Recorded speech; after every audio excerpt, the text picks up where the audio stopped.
aming mga kasama, ako po'y humihingi ng paumanhin sapagkat ito pong nakaraang linggo, lumabas po sa mga balita na may aligasyon na ako daw po ay hindi sumusunod sa batas. Ito po ay nakalulungkot para sa isang senador, sa isang senator judge, ang masabihan na hindi sumusunod sa batas. Samantalang nung tayo po ay merong mahal na saksi dito, pinaalala po natin sa kanya na harapin ang batas. Noong nakaraang linggo, ang ating pong kaibigan na ombudsman,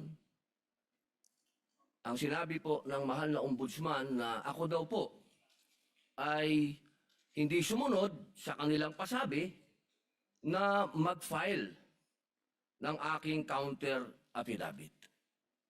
Nakakalungkot po ito sapagkat hindi po ito totoo.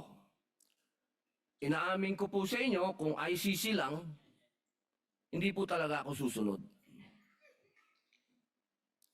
Hindi ako magpapasakop sa ICC.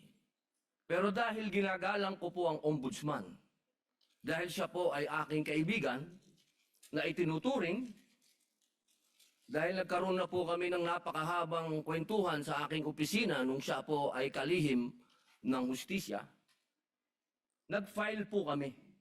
Ito po, hawak ko po ang original. Dahil sa akin po, importante ang original.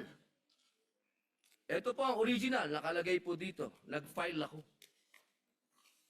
Nakalulungkot po na pati ang media ay nakikisama sa ganitong klasing propaganda na ang isang senador ay hindi sumusunod sa batas. Isang senator judge.